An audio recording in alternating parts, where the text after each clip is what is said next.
충청남도 농업기술원과 충남의 15개 시군 농업기술센터가 안방까지 찾아가는 새해 농업인 실용교육을 준비했습니다. 2021년 새해 농사를 위해서 꼭 필요한 핵심 내용의 강의가 지금 시작됩니다. 안녕하십니까. 고품질 마늘 생산을 위한 재배관리 교육을 맡게 될 충청남도 농업기술원 양념채소연구소 김은섭입니다. 충청남도 농업기술원 양념채소연구소 김은섭 박사를 소개합니다. 영양 많고 몸에 좋은 충남 마늘 많이 드셔요. 최근 기농기촌 인구가 증가하고 있는데 양념채소 대표 작물인 마늘을 재배하는 농업인들이 많아지고 있습니다. 그러나 과거와 다르게 기후변화 영향으로 중부 지역의 겨울 온도도 많이 상승하게 되고 재배법도 많이 변화됨에 따라 품종도 많이 다양하게 개발되었습니다. 이에 마늘 재배 시 주의할 점과 고품질 마늘 생산하기 위한 기술 등에 대해서 오늘 소개하고자 합니다.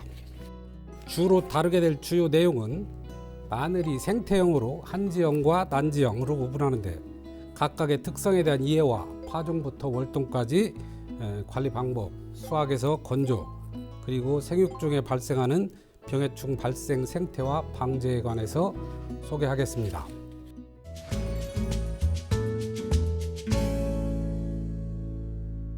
마늘은 크게 난지형 마늘과 한지형 마늘로 나누어서 구분을 한다고 말씀드렸습니다. 난지형은 따뜻한 지역에서 잘 자라는 마늘로 그 대표적인 품종이 그 재래종으로는 제주종과 고흥종, 그리고 도입종으로는 스페인산이라 불리는 대서종, 남도 마늘이 있습니다. 마늘 통마늘 속에 쪽수는 남도종이 9개에서 10개, 대서종은 10개에서 12개 내외가 되겠습니다. 그리고 난지형 마늘은 휴면이 짧은 게 특징인데 여름철 잠을 일찍 깨기 때문에 싹이 빨리 나오는 그 특징이 있습니다. 난지형 마늘의 생육 모식도를 그림에서 보면은 파종 후 10일 이내로 싹이 트고 엽이 3매에서 4매 출현한 후에 월동기에 바로 접어들게 됩니다. 월동기인 1, 2월에 생육이 거의 정지되었다가 해빙기인 2월 상순부터 재생기에 접어들면서 엽이 다시 자라나게 됩니다. 그 상태를 유지하다가 수확기인 5월 중순경에 시중에 이 마늘이 출하하게 됩니다. 이 마늘이 대표적으로 드는 게 이제 난지형 마늘인 대서종과 남도 마늘이 이에 속하는 품종입니다.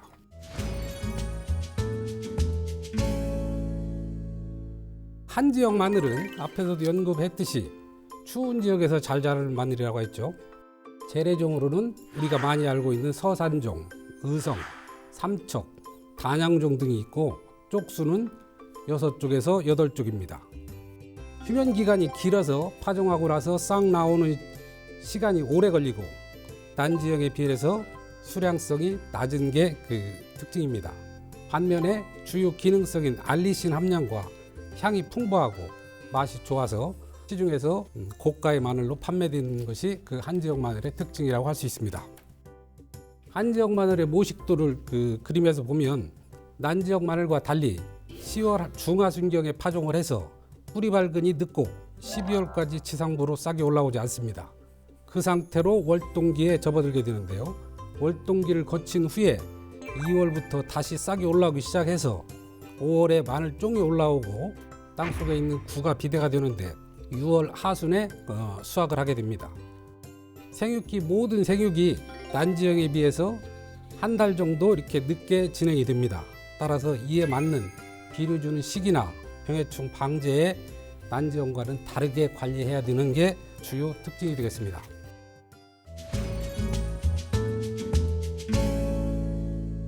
우선 모든 작물에서 종자, 종구가 농사의 반이라 할 정도로 종구는 굉장히 중요합니다.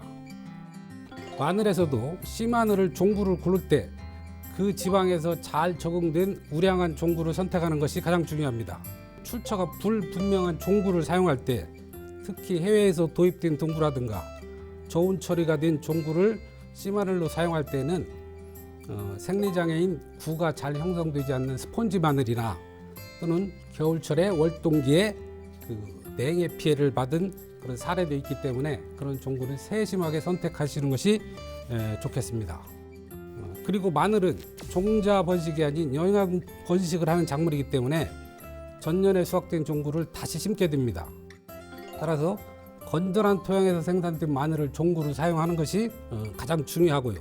특히 선충이나 뿌리응에 흑색섬 굴액병이 발생이 심한 토양에서 생산된 종구는 사용하지 않는 것이 좋습니다. 씨마늘에서 가장 중요한 요소는 우량한 종구를 선발하여 심는 것입니다. 조직배양에서 바이러스가 없는 마늘을 선택하는 것이 가장 좋지만 그렇지 못할 경우에는 마늘 쪽에 맺히는 주화를 수확하여 씨마늘을 만드는 방법이 있습니다. 조직배양 씨마늘이나 주화 재배를 지속적으로 해나가면 관행보다 10에서 50% 수량을 높이고 품질도 좋아질 수가 있습니다. 아무리 우량한 종구라도 6, 7년이 지나면 다시 퇴화되므로 지속적인 주화 재배를 해나가는 것이 좋은 품질을 만드는 그 비결이라고 할 수 있습니다.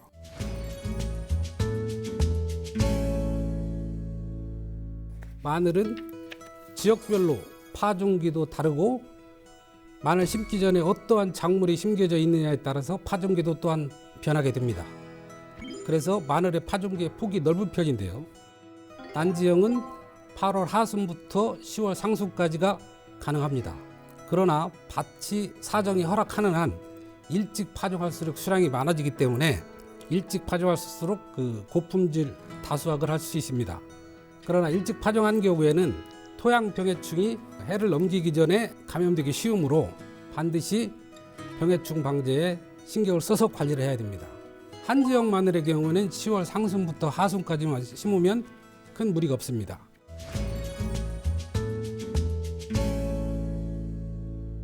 파종하고 나면 비닐 덮기를 해서 수분 유지와 보온 역할을 하게 되는데요. 난지형은 파종 후 2, 3매 나왔을 때 비닐을 덮으면서 싹을 꺼내주는 방법이 있고 파종 전에 구멍이 뚫린 비닐을 덮고 나서 마늘을 파종하는 경우가 있습니다.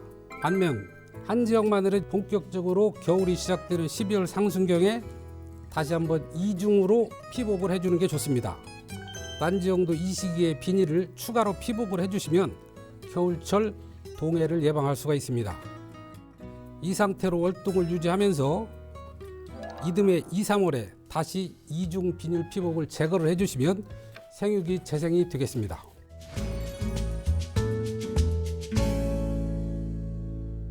월동이 끝나는 2, 3월은 마늘 재배에서 매우 중요한 시기입니다.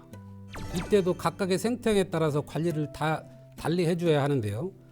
난지형은 2월 중순에 생육이 재생하면서 새잎이 출현되고 비료를 요구하는 시기입니다. 이때 요소와 황산가리를 300평, 즉 10아르당 4 내지 5kg를 10에서 20일 간격으로 2, 3일 살포를 해주는 것이 마늘 재생기에 도움이 됩니다.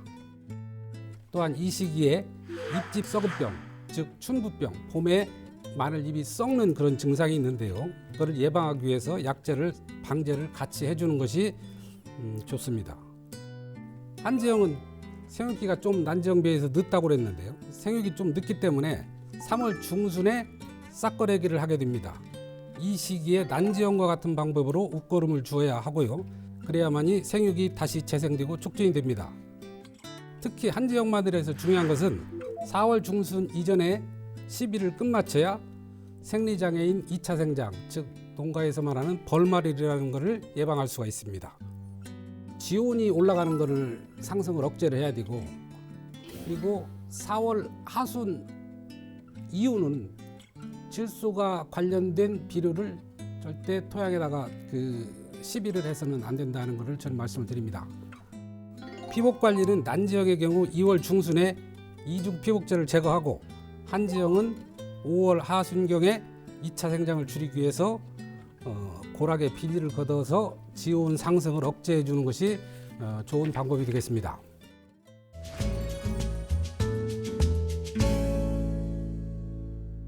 마늘이 정상적으로 수확하고 나면 건조를 어떻게 하느냐에 따라서 품질이 좌우되게 됩니다.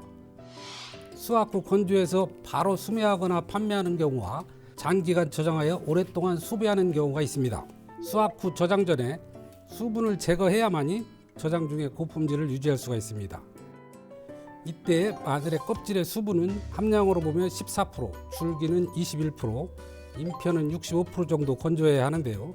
이런 상태가 되려면 자연 건조에서 최소 2, 3주 정도는 지나야 합니다. 육안으로 예비 건조된 잎편을 분리했을 때 내부 줄기에 습기 없이 잘 말라 있으면 잘 건조된 것으로 봐도 무방합니다. 예건 시 건조한 상태로 40도씨 이상 처리되거나 관리될 시 썩거나 변질될 우려가 있으므로 그 이하의 온도 조건에서 건조시켜야 됩니다.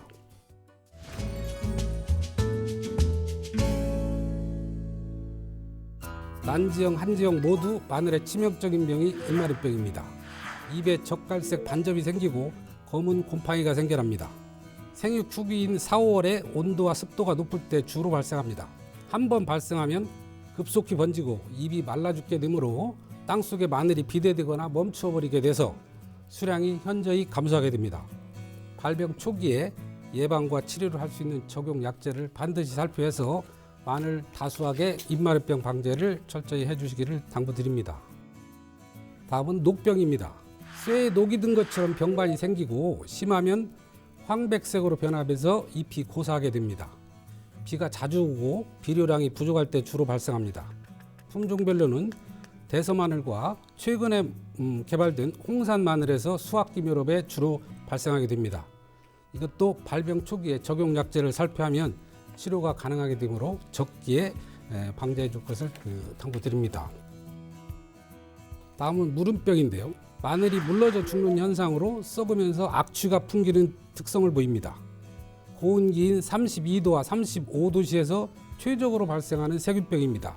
병든 식물체나 해충으로부터 전염하고 상처를 통해서 침입하게 됩니다.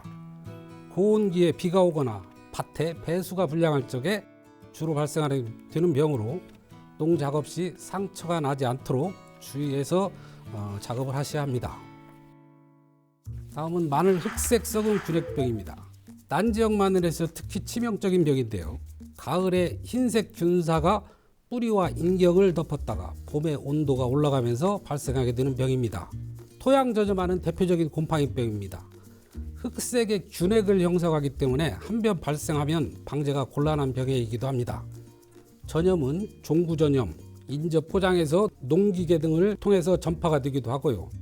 주로 토양은 산성 토양에서 많이 발생하므로 씨마늘 종구를 사용할 시 논마늘 종구를 사용하면 종구 전염을 예방할 수 있습니다. 그리고 종구에 전염된 것은 종구 소독과 사전에 토양을 만들 적에 사전 방제 위주로 토양의 약제를 살포하면 예방이 가능합니다. 뿌리응애는 마늘에 가해하는 해충 중에서 흔하게 발생하는 해충입니다. 피해 증상으로는 뿌리와 인경을 가해하고 부패를 촉진시킵니다. 특히 저장죽에도 습할 경우에 피해를 많이 보게 되는데요. 응애가 가해하면 뿌리와 잎편이 분리되게 됩니다. 따라서 저장력이 약하게 될 수밖에 없습니다. 그리고 9월 하술 이전에 마늘을 파종할 경우에 월동 전에 따뜻한 날씨로 인해서 발생할 우려가 있습니다. 따라서 조기 파종할 경우에는 반드시 뿌리응애에 대한 이상 증상을 관찰을 해서 예방과 방제를 철저히 하고 월동기에 접어들 수 있도록 해야 합니다. 종구 소독과 밥 만들 적에 전문 약제를 살포를 하면 뿌리응애 또한 예방을 할 수가 있습니다. 작은 뿌리파리나 고자리파리, 뿌리응애 요 세 가지 해충이 이제 마늘에 치명적입니다. 고자리나 작은 파리나 약제 방제는 똑같은데요. 부숙되지 않은 퇴비, 완전히 반부숙된 퇴비를 사용을 하면 파리들이 거기 가서 알을 낳기 때문에 그 유충들이 마늘을 가해하고 월동을 하는 겁니다. 따라서 완전 부숙된 퇴비와 고자리파리 방제약을 써주면 그건 예방이 가능하고 후기까지 그런 증상이 없이 마늘을 잘 길러낼 수가 있고요. 수확하고 나서 건조를 할 적에 그 자연 상태에서 건조를 하는 것보다 송풍 시설, 바람이 잘 통하는 인위적인 시설에다가 집어넣어서 일주일 정도만 송풍을 해줘도 피해가 덜 보게 됩니다.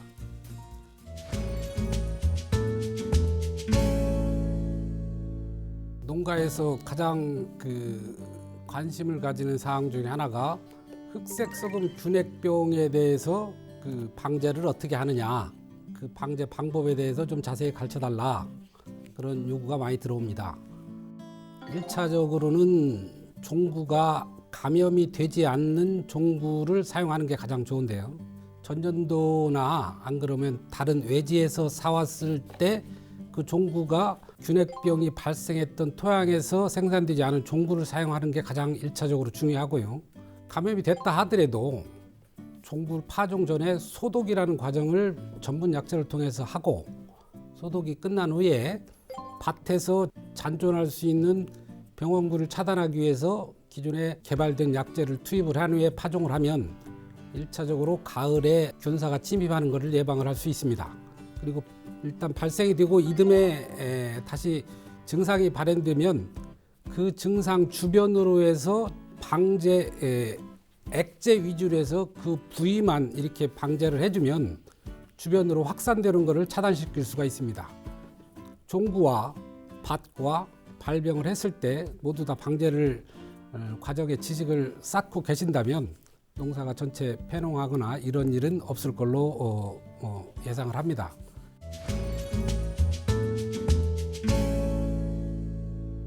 최근에 만들어진 품종들이 과연 한지역 마늘이냐 난지역 마늘이냐 이런 것들이 이제 많이 질문이 들어오는데, 기본은 6쪽에서 8쪽으로 되어 있는 것은 대부분이 한지역 마늘이라고 보시면 됩니다.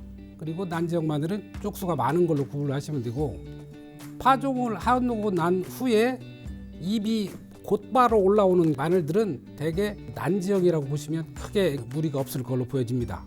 그리고 수확기를 기준으로 해서 6월 말에 수확되는 것들은 거의 다 추운 지역에서 잘 자라는 한지역 마늘이고, 5월에 수확되는 것들은 다 난지역 마늘로 이렇게 구분을 하시면은 큰 무리가 없을 걸로 보고, 난지역 마늘들은 한지역 마늘에 비해서 대체적으로 병이 약하기 때문에 병 방제를 한지역 마늘에 비해서 더 신경을 써줘야 된다는 것들을 이제 강조를 드리고 싶습니다.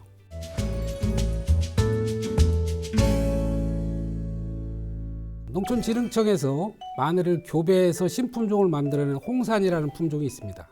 그 품종이 좀 전국적으로 한지, 난지 포함해서 재배가 되고 있는데요. 일단 수확량이 굉장히 많고 생육이 굉장히 우수합니다. 그래서 전국적으로 지금 확산이 되고 있는데 장단점이 있습니다. 장점으로는 수확량이 많지만 또 단점으로는 깐 마늘 상태에서 선단부가 녹색을 띄어서 깐 마늘로 유통하기가 조금 중간 상인이나 소비자부터 꺼려하는 게 있고요. 반면에 그 충남 기술에서 육종한 춘산 품종은 그러한 것들을 약간 보완한 품종이라고 보시면 될 것 같습니다. 그 품종이 작년에 개발됐고 앞으로 향후 3, 4년 내에는 정식에서 보급하는데 저희 충남도 농업기술원과 양념채소연구소에서 적극적으로 할 계획을 가지고 있습니다.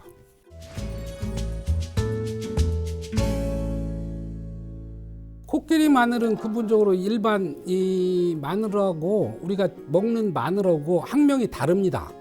같은 유사한 알리움 속의 채소이지만 맛이나 기능이라든가 이런 게 전혀 다르다고 보시면 됩니다. 그래서 그 마늘은 매운맛이 전혀 나지 않고 구웠을 때는 그게 이제 단맛으로 많이 변하기 때문에 구워 먹거나 쪄 먹는 데는 가능합니다. 반면 생으로 양념용으로 쓰면은 마늘로서의 고유한 기능은 할 수가 없다고 이렇게 보시면 됩니다. 마늘은 우리나라 당군 역사와 함께 한민족과도 연관이 깊은 작물입니다. 1인당 연간 소비량도 전 세계적으로 우리나라가 7kg 내외로 가장 많습니다. 최근 들어서 텃밭 재배부터 시작해서 마늘 재배하는 농업인들이 전국적으로 굉장히 많이 늘고 있는데요. 마늘의 기본 기초 생리를 알고 계시면 새로운 품종이 나오더라도 그에 대한 응용이 가능할 것으로 생각합니다. 다가오는 2021년에도 농업인 모두 풍년 농사되는 한 해가 되기를 기원합니다. 감사합니다. 각 시군 농업기술센터에서 12월부터 내년 1월까지 새해 농업인 실용교육이 진행됩니다.